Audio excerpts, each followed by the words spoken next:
Hello, everyone. Welcome in for another Coach's Corner. It's about the stuff that actually wins, habits, defense, and how coaches evaluate what translates. Coach Mike Peck has lived every level, elite prep, pro ball, and Division One. Today, we're talking about what travels and what gets players on the floor and keeps them there. And I thank you, Coach, for joining us tonight. Yeah. Absolutely. Absolutely. I appreciate you guys having me. You know, I think I want to start out with Phil's tidbit of history that he pulled up today. Uh-oh. Look, we're talking tonight not to Coach Peck, but we're talking to a Hall of Fame Coach Peck, the first inductee into the marvelous. And look, let's since we're talking about Finlay Prep, let's not forget the reason that he's the first inductee into the Finlay Prep Hall of Fame is because of the three national championships, 2009, 10, and 12, I believe, right? Correct. Yeah. All right, and so we also know that you kind of created the path for Eric Spoelstra in beginning in beginning as a filming game coordinator. Uh, no, we've had some fun, and Phil's a huge Oklahoma Sooners fan. So your connection with Coach Kruger was much to his Absolutely. liking. Absolutely. I was very fortunate to work for some unbelievable coaches and better people and human beings, moreover. Jump right in, but you have coached prep, pro, Division One. What part of coaching matters most to you now? You know, Kevin, I think one of the things that, when you're young and as you get older, your priorities in life shift in almost all aspects, and especially in coaching. You know, I think now at this stage for me in this profession, it's connection. The Mm-hmm. connection to my former players. I've been blessed to have some unbelievable players, talent wise, also some unbelievable human beings, and just to be able to maintain that line of communication with them still to this day. I kind of shy away from saying it, but those first Avery Bradley, Tristan Thompson, Corey Joseph, those guys, you know, they're they're going on like, and I know Tristan's not in it this year, but they were like 13, 14-year vets. They're, Right. Mm-hmm. they're like on, they're if they haven't officially announced it, they're on the verge of retiring from, the NBA. And it's like Mm-hmm. sometimes it doesn't seem like it was that long ago, but golly, I'm dating and aging myself by saying that. Well, But you'll still have PJ Washington then. PJ was after me, It was, yeah. but it's still in that family or that tree But of the Anthony program. Bennett was there, though. Yes, absolutely. I had Anthony, correct, for 2 years. So, talking about your span of time and duration, what do you think hasn't changed about coaching in the last 20 years? You know, the one thing that hasn't changed is fundamentals still matter. Skill, fundamentals, the basics work. You've got all these things, and the game has evolved, and that's great. It's going to continue to evolve. In 5 years from now, there's going to be some different aspects of the game from an individual standpoint that are so different. But the basics in the fundamentals, guess what? Still work. Right-handed layups still work. Left-handed layups with the left leg up on the same set, they still work. And that's Mm-hmm. the foundation for everything is the fundamental skill set. So that hasn't changed. And to be honest with you, the way that's taught may be different and may evolve and change, but that hasn't and will never change. Yeah, I think that's very astute. Very, fundamentals matter. We keep talking about that, but how do you define a winning player in one sentence? That's a great question. And there's a lot of different ways. you could go with that. But the one thing that I'll say, and it kind of falls in line with my pillars or core values in terms of a coach, and a player that craves improvement, embraces hard, enjoys the process, and is a servant leader. And I think Avery Bradley he embodied this phrase of, I always described him as, he was a guy that was always, hey, what's next? Chewed up every single thing we gave him: conditioning, weights, on the floor, drills, defensive segments, whatever. He always came back and had a look on his face, what's next? He was so coachable and just wanted to absorb every single thing. Whatever you gave him, he chewed it up, spit it out, and said, what's next? That's a true competitor and someone that was all in. And I just think, nowadays you have to be almost fanatical in terms of your pursuit of wanting to get better and be better every day. You have to go in knowing, and this is a hard part for young in this generation, is you have to embrace hard. You have to almost, in a sick sort of way, like the misery of how hard and difficult and challenging it can be on days when you don't feel like doing it. And there is no perfect job. There is no perfect pursuit of an activity where you enjoy every single aspect of it. It's just not. That's just not realistic. But you know what? There are things about the game that you don't like. Not a lot of kids like defense and go into practice excited about doing defensive drills. But the great ones know and understand, I'm willing to tolerate it, and I know it's going to make me better, and I'm willing to do those things because I love the overall aspect of the game. And that's a mindset that that at an early age, you got to sort of somehow get that across to those guys. And hopefully they embrace that, and then becomes part of their DNA. And and trust the process. As everybody, I think, enjoy the process. You have to enjoy that. If you don't enjoy those things, then it might not be for you. You know what I mean? And you can only fake it for so long. And like I always used to say, if I want it more for you than you want it for yourself, it's never going to work.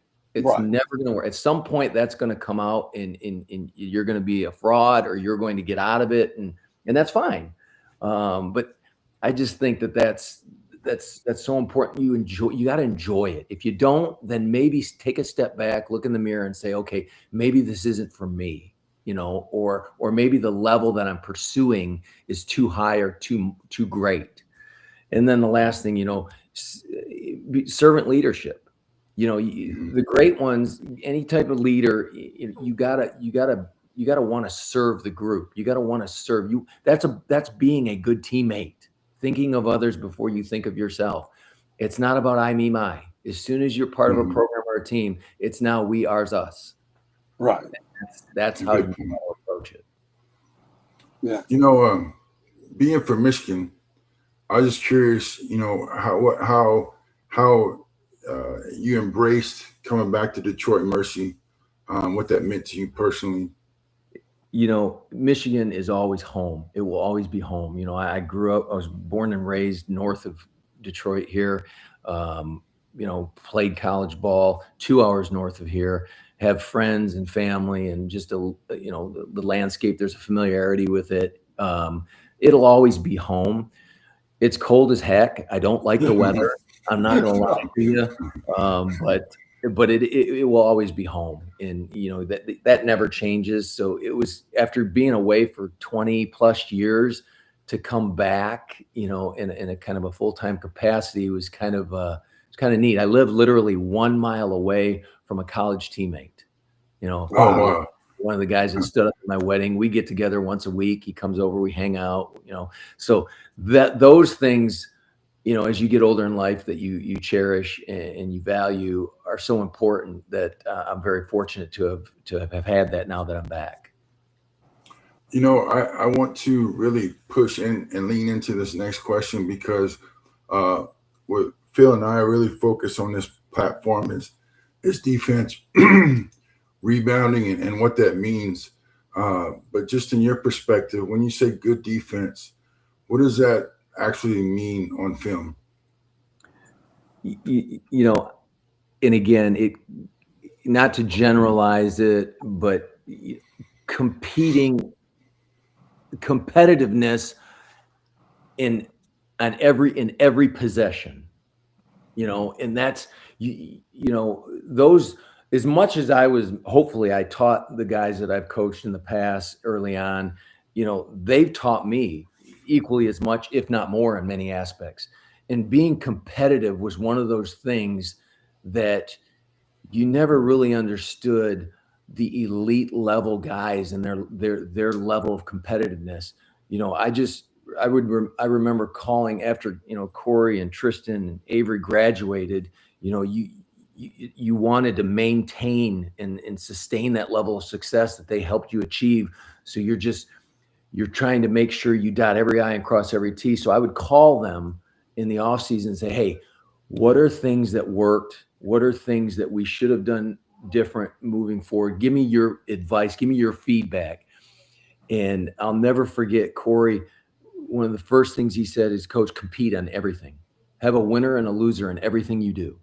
So from that day forward, when we started in the fall and condition, we tracked and we posted every competition, whether it was a sprint, a mile timed run, whether they were, scrimmage segments in practice, 3-on-3, 4-on-4, everything was posted. There was a winner and a loser, first place, second place, third place, all the way down to the end. They want that feedback. They want to know that something is at stake. I want to know. I want it defined. Here, you win, you lose.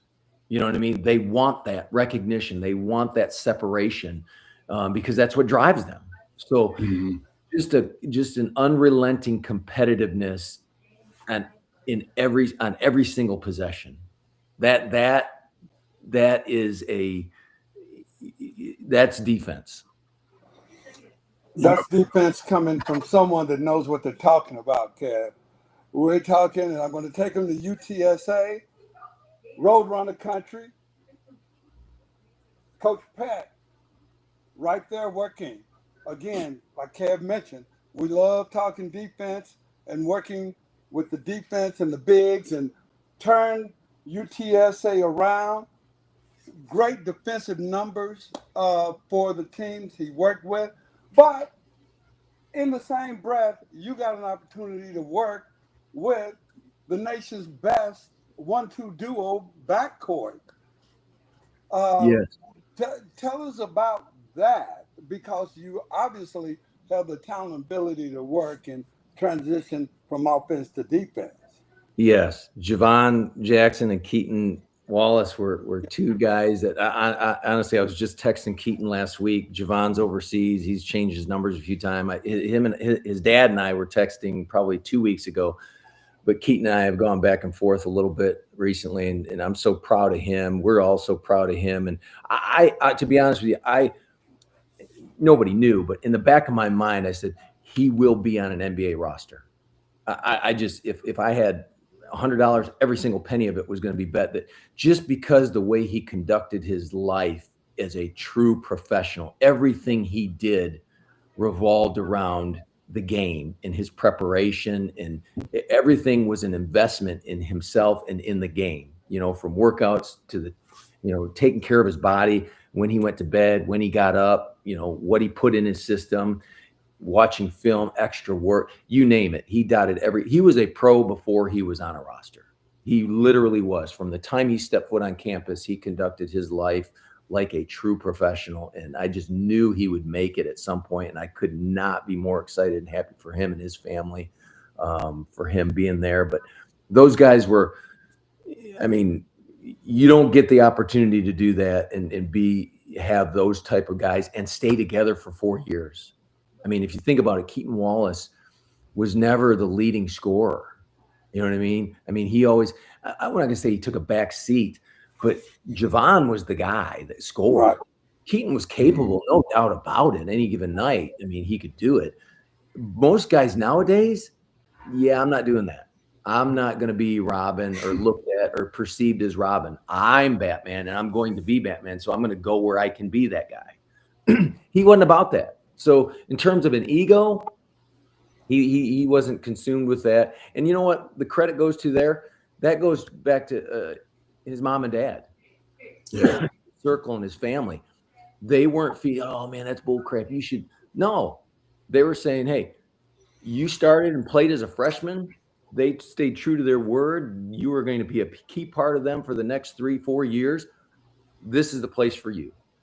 Stay with it. And sure enough, they did. And he got all the success that he could ever imagined, I would think. And now he's reaping the rewards. You know, I wanted to kind of stay on an evaluation lane. And, you know, San Antonio is full of guards, all shapes and sizes. But what do you notice about a recruit even before he scores? Well, you know, nowadays it's interesting. You say that, Kev. Nowadays it's so I wouldn't say it's different, but I think maybe the stage that I'm at and having been in it for so long that I obviously talent. Yeah, there's got to be some talent there. But let's just put that out there. You call it how it is.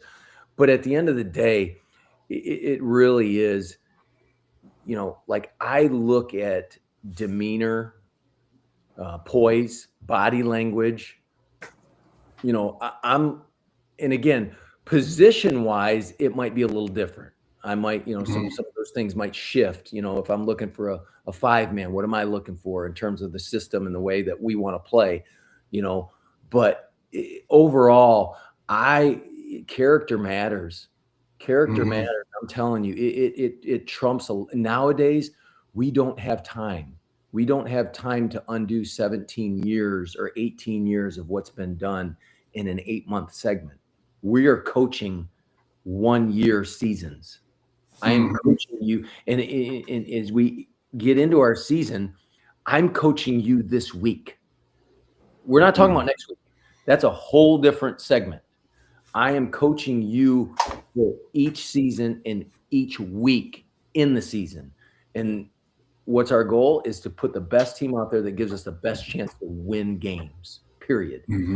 So character really, really trumps a lot of things. It's of the utmost now, I believe, in any program, in any sport at any level. I just think character is, you know, is the top of the chart.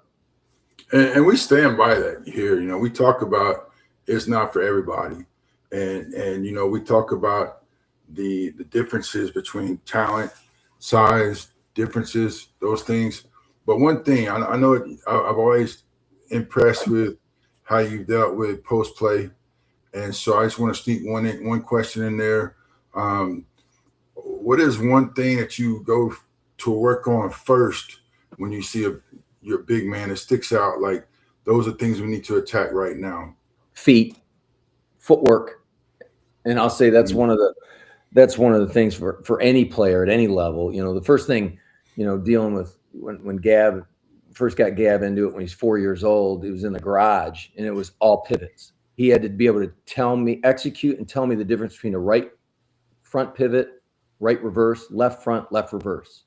And I would say, go do a left reverse. He had to execute. You do it over, and do it over again. Footwork, it's everything.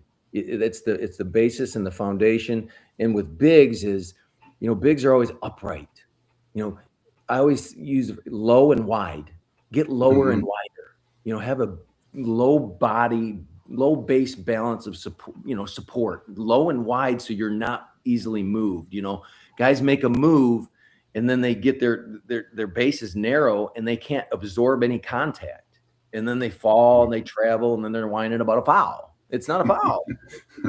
Without contact, you didn't have a strong enough base, and a 100-pound kid can lean on you and move you. So, you know, get low and wide where that's a position, I call it a position of safety inside. And, but honestly, it all starts with footwork. All right, so I'm gonna sneak one more in there. But what skill do young bigs ignore that coaches desperately want?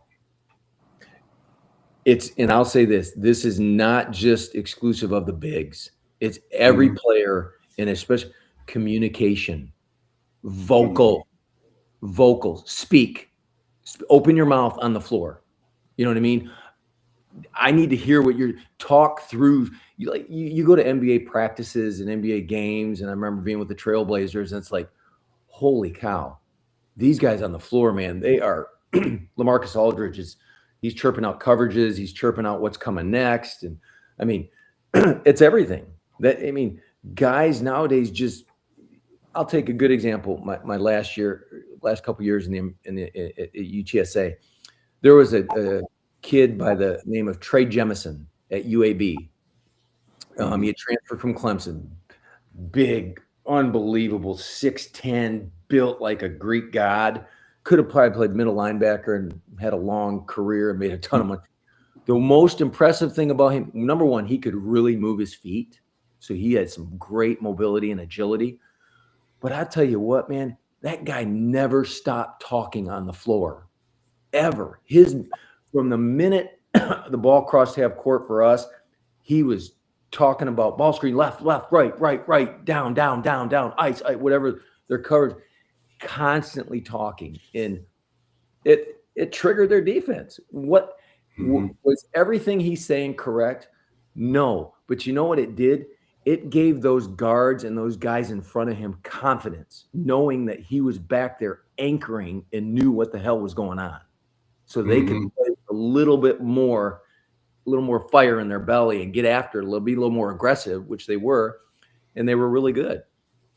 But he was the key. As we move up in levels, and this is probably going to translate from high school all the way through pros, but how do you feel is the fastest way a player earns trust at the next levels? Yeah. I just think nowadays too, it's coachability. I think the best way, maybe, be more specific, retention and application. You know what I mean? When we teach, pay attention, give me eye contact, be engaged, listen to learn, don't listen to hear. And, give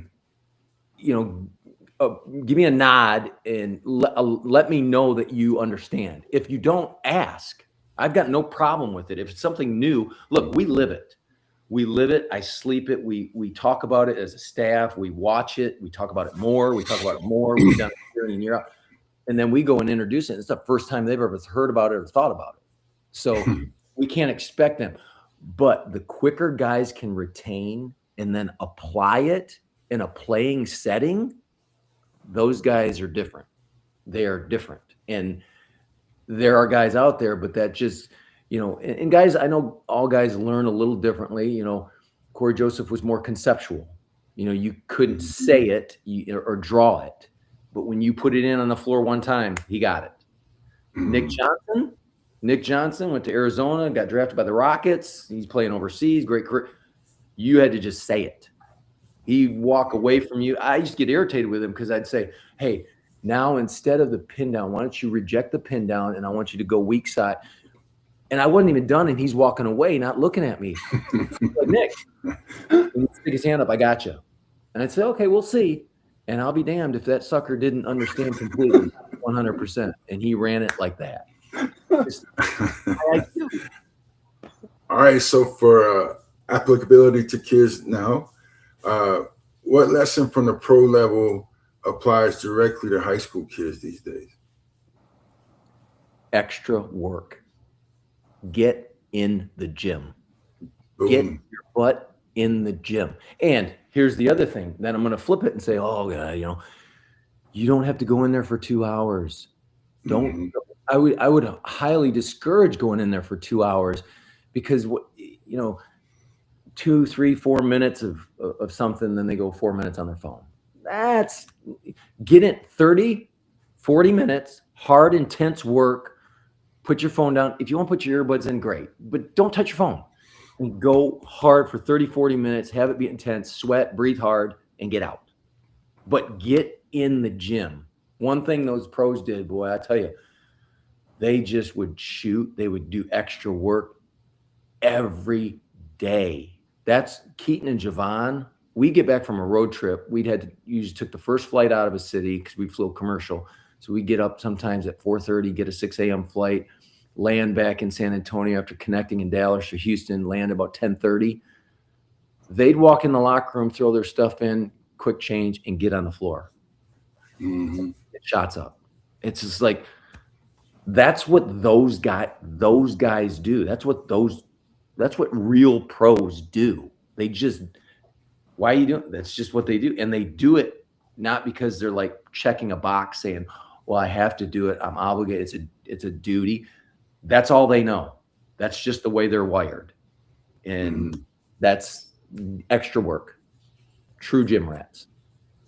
Some will combine the last two questions into one. But if a player fixes one thing this month, what should it be?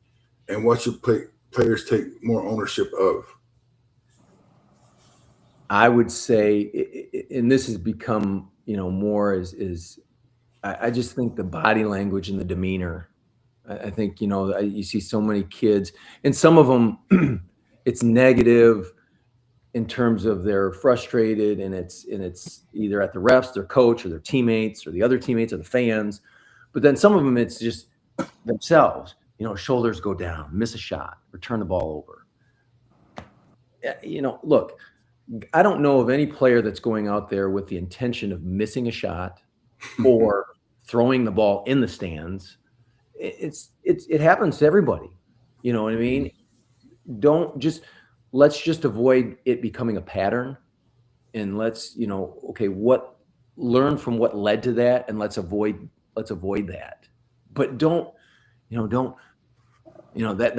that wears that. I don't like that. Number one, the game's too fast. We don't have time for that. We don't have time to address that and then address the technical part of the X's and O's. And hey, here's our adjustment. Here's what we got to do, guys. If we've got to deal with that, then you know what we're not dealing with? The actual X's and O's of what's going to help us win. So that would be the one thing that I would say guys need to be aware of more nowadays. I see it a lot more is the body language, the demeanor, the lack of poise and composure. Well, Coach, we were listening with Coach Mike Peck of Detroit Mercy. I really appreciate you giving us some real substance today. Where can people follow Detroit Mercy, and what do you want your players to be known for this year? Detroit men's basketball. We're on Twitter, Instagram, all that stuff. Our website obviously keeps everything updated, so you can check all those out. But we're, we inherited a program that won one game, 2 years ago. Like the whole season, they won one game, and so we got here last year and we won 8, which isn't great, but they got it late, so recruiting was sped up. And our NIL was kind of not real organized. So we were working against some things, and we felt we managed to, a 7-game improvement. That's pretty significant, but nonetheless, as coaches that have been in it a long time, Monty that came from Michigan State, with the success they've had, he's not used to that. Nobody liked that. We were like, that's fine, but we're not sitting there patting ourselves on the back thinking we conquered the world there. So we're able to organize our NIL, organize the recruiting calendar and our approach, and assess our needs and what we really needed and wanted after going through the league. And I think we really did a phenomenal job, the staff, of addressing those things. We recruited some really good players that really fit what we're doing. And, right now we find ourselves at 5-4 in the league, kind of bunched up in the middle there, I think tied for 3rd with some other guys. So that's significant, and I think heading in that direction, I think we got a good chance of being in the upper echelon, upper 3rd of the league for sure, before it's all said and done. But we got to continue to get better each week and every day. And we got a big week this week at home. Fortunately, we're at home. So, but I just think, there's no secrets, and there's nothing no formula that different is just we're just trying to get better every day. You know, we're Mhm. as players, as a program, and as a coaching staff. You know, what do our guys need from us? What can we do better for them? And put them in position to be as successful as they can be. Hey, thank you, Coach Mike Peck. Phil, thanks for being in.